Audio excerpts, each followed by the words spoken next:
Doc on the Run. We help injured runners run. Rock climbing is a lot like sports medicine. This weekend, I was rock climbing in Joshua Tree National Park with my son, and at one point, he started climbing up to this point where we were going to practice rappelling, and he chose a way to climb up that I knew was going to be a lot more difficult than really necessary, but he wanted to proceed, so I let him. Now, I knew he could climb it, but I also knew it was going to be kind of close to his top level of safe climbing ability. And about 3/4 of the way up, he looked back at me, got kind of nervous, and he said, "I think I want to come down." Well, I said, "Absolutely not." I knew he couldn't climb down without falling, but I also knew he could go up without falling. So that only left one reasonable choice: continue on. When I was a student on a rotation with a doctor in medical school, I was in this guy's office and his name was Dr. Dobbs. One day in clinic, I was talking about rock climbing, and when I was discussing all the variables that went into successfully getting up a rock climb without getting hurt, Dr. Dobbs said, "Sounds like climbing is a lot like medicine. You have to make a lot of different decisions based on a lot of different variables, and then decide whether or not any given course of action is reasonable. You have to know whether or not you can proceed with the given activity without getting hurt." Almost daily, listeners of the podcast send messages to me through the contact form on the website asking me for permission to run. Now, I never ever answer these inquiries. Now, my assistant will most often reply with an offer to schedule a time to talk on the phone or on webcam, but I can't ever answer those questions that come through the contact form because they don't have enough information. I mean, really, the main reason I can't answer these inquiries is that I just don't have enough information about the specific situation to make a decision. Now, if my son asked, "Hey, Dad, can I climb up a 75-foot route in Joshua Tree?" the short answer would be yes.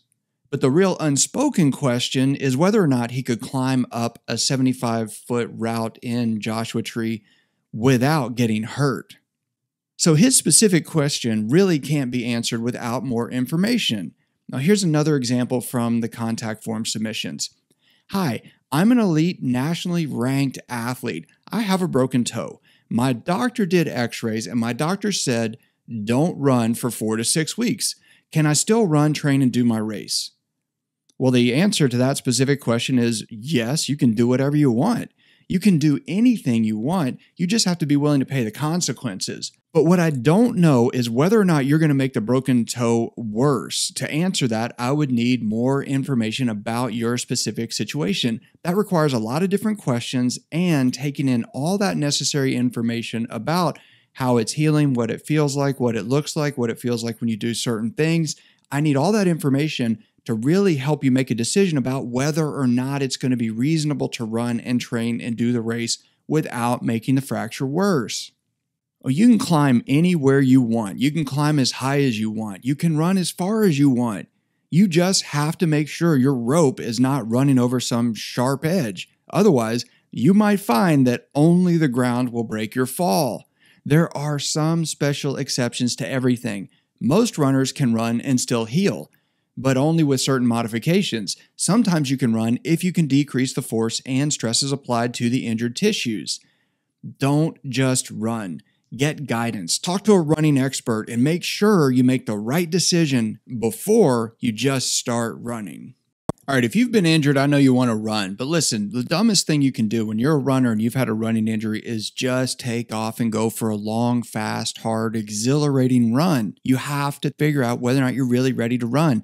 If you think you're ready to run, you're probably at a really high risk of another injury. So don't just go for that run that you're really itching to do. Instead, follow a careful test run plan and transition safely back to running.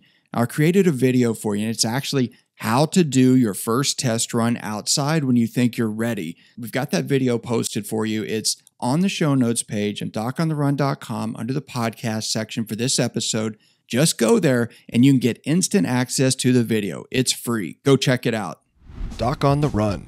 We help injured runners run.